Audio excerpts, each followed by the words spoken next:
নমস্কার, খবর পাচ্ছি আমি মাহিপাল। হাইলাকান্দিতে অনন্য উদ্যোগে স্মরণ করা হলো ভারতরত্ন ডক্টর ভূপেন হাজারিকার 14তম মৃত্যুবার্ষিকী। জেলা প্রশাসনের উদ্যোগে শহরের ডিএসএ ময়দানে আজ সকাল 11টায় আয়োজিত মানববন্ধনে অংশ নেন 15 সহস্রাধিক মানুষ। জেলার বিভিন্ন প্রান্ত থেকে উঠে আসা ছাত্রছাত্রী, শিক্ষক শিক্ষয়িত্রী, সাংস্কৃতিক কর্মী সহ সাধারণ জনগণ হাতে হাত ধরে গড়ে তোলেন ঐতিহাসিক মানব শৃঙ্খল। অনুষ্ঠানে প্রধান অতিথি হিসেবে উপস্থিত ছিলেন হাইলাকান্দি জেলার অভিভাবক মন্ত্রী শ্রী কৃষ্ণেন্দু পাল। পাশাপাশি মঞ্চে উপস্থিত ছিলেন করিমগঞ্জের সাংসদ কৃপানাথ মাল্লাহ, জেলা শাসক অভিষেক জৈন, অতিরিক্ত আয়ুক্ত ত্রিদীপ রায়, দীপমালা গোয়ালা, পৌরপতি মানব চক্রবর্তী, জেলা বিজেপি সভাপতি কল্যাণ গোস্বামী এবং রাজ্যিক উপসভাপতি মন স্বর্ণকার সহ অন্যান্য বিশিষ্ট ব্যক্তিবর্গ। মানববন্ধনের অন্যতম আকর্ষণ ছিল ডক্টর ভূপেন হাজারিকার অমর সৃষ্টি মানুষ মানুষের জন্য, যা সমবেত কণ্ঠে পরিবেশন করেন অংশগ্রহণকারীরা। কালজয়ী এই গানটির সুরে সুর মিলিয়ে পুরো ময়দান এক আত্মিক আবেগে ভরে ওঠে। জেলার প্রতিটি স্কুলের প্রতিনিধিরা উপস্থিত থেকে মানবিক মূল্যের এই বার্তা ছড়িয়ে দেন। মানুষ ও মানবতার প্রতীক ভূপেন দার ধারণা আজও সমান প্রাসঙ্গিক। হাইলাকান্দি বিশেষ প্রতিনিধি সিপ্রিয়ান ডায়াসের রিপোর্ট। ধন্যবাদ।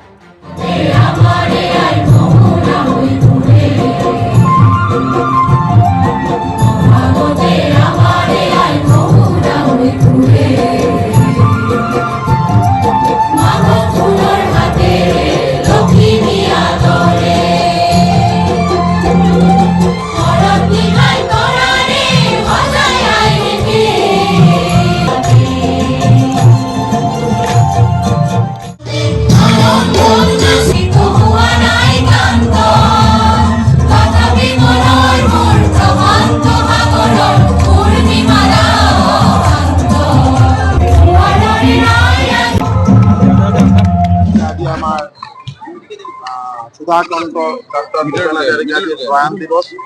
আৰু আপোনালোকে অকলে দেখিছে আমাৰ মাননীয় মুখ্যমন্ত্ৰী ডক্টৰ হিমন্ত বিশ্ব শৰ্মা মহোদয়ে আগ্ৰহ কৰিছিলে যে গোটেই অসমৰ প্ৰত্যেকটা জিলা স্তৰ বা CDC আমি যাতে সকলো ছাত্ৰ ছাত্ৰী এলেকাৰ শ্ৰদ্ধাৰ নাগৰিকসকলে মিলি আমৰা যাতে শ্ৰদ্ধাঞ্জলি প্ৰগ্ৰামটো ভালকে অনুষ্ঠিত কৰিব পাৰো। আৰু বিশেষকৈ হাইলাকান্দিৰ জিলাধিপতি আমাৰ যে প্ৰগ্ৰাম আজি ইয়াত হৈছে তাতে আপোনালোকে দেখিছে প্ৰায় 10,000ৰো অধিক আমাৰ ছাত্ৰ ছাত্ৰী বা এলেকাৰ শ্ৰদ্ধাৰ নাগৰিক গোটেই হাইলাকান্দি সব ওলাই আহিছে। আৰু ভূপেন হাজাৰিকা যি ইতিহাস ৰচনা কৰি গ'ল যে মানুহৰ বাবে মানুহৰ হিতত আমি যাতে সদায় ঈশ্বৰৰ শ্ৰেষ্ঠ জীৱ মানুহ আমি যাতে মানুহৰ হিতত কাম কৰি থাকো। আমাৰ ৰাজ্যৰ, আমাৰ জিলাৰ, আমাৰ দেশৰ হিতত যাতে সদায় যাতে আমি একনিষ্ঠ মনোভাৱ লৈ আমি কাম কৰো। আৰু এই পৃথিৱীত ভগৱান আমাক পঠাইছে আমি যাতে ভাল কাম কৰি যাওঁ, যাতে 100 বছৰ জীয়াই থাকো। আজি ভূপেন হাজাৰিকা যি মানে আমাৰ সুধাকণ্ঠ ভূপেন হাজাৰিকা যি ইতিহাস ৰচনা কৰি গৈছে, আজি ইয়াত আপোনালোকে দেখিছে মানুহৰ বাবে যি গান হাতে হাত ধৰি সকলোৱে মিলি আমৰা গাইছো। আপোনালোকে আছিলে সকলোৱে এটা ঐতিহাসিক মুহূৰ্ত।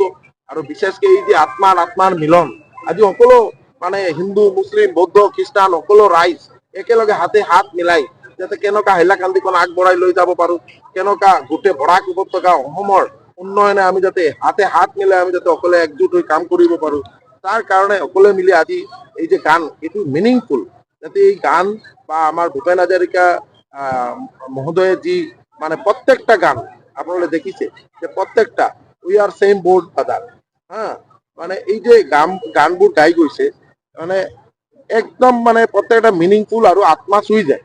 আজি আমি অন্তঃস্থলৰ পৰা আমি শ্ৰদ্ধাঞ্জলি নিবেদন কৰিছো। আৰু বিশেষকৈ আমি মাননীয় মুখ্যমন্ত্ৰী ডক্টৰ হিমন্ত বিশ্ব শৰ্মা মহোদয়ক বহুত আমি কৃতজ্ঞতা জনাব বিচাৰিছো যে মুখ্যমন্ত্ৰী মহোদয়ৰ আগ্ৰহ মৰ্মে গোটেই অসমৰ প্ৰত্যেক এলেকাত এই যে শ্ৰদ্ধাঞ্জলি অনুষ্ঠান মানে অনুষ্ঠিত হৈছে আৰু গোটেই ৰাইজ ওলাই আহিছে। ৰাইজৰ ভিতৰত যে আজি একাত্মতা, আজি যে এটা একাত্মতা যিটো মানে ইয়াত আমি দেখা পাইছো, প্ৰত্যেকটা মানে কোন হিন্দু, কোন মুছলিম বা কোন খ্ৰীষ্টান বা কোন SC, কোন OBC, কোন ব্ৰাহ্মণ, এইটো নাই, সকলে হাত মিলাই একেলগে আমি গানটো গাইছো। এইটো এটা ডাঙৰ এটা মানে ইতিহাস মানে আজি ৰচনা হ'ল গোটেই অসমত। আৰু মাননীয় মুখ্যমন্ত্ৰী মহোদয়ৰ যে প্ৰয়াস যে অসমখন গোটেই ভাৰতবৰ্ষৰ মাজত এটা 5টা উন্নত ৰাজ্যৰ মাজত এটা ৰাজ্য হিচাপে যে গঢ় লৈ উঠে, তাৰ কাৰণে মুখ্যমন্ত্ৰী মহোদয়ে যে প্ৰয়াস চলাইছে, আজি আমি মনত মানে আমাৰ মনত এইটোই আমাৰ উপলব্ধি হৈছে যে এইটো সাৰ্থকতা লাভ কৰিব। আমাৰ ভূপেন হাজৰিকাৰ যি আমাৰ ডক্টৰ ভূপেন হাজৰিকাৰ যি চিন্তাধাৰা আৰু এই গান, এই পথ চলে আমি যদি একে পথে যাওঁ তেতিয়াহ'লে এইটো সাৰ্থক হ'ব।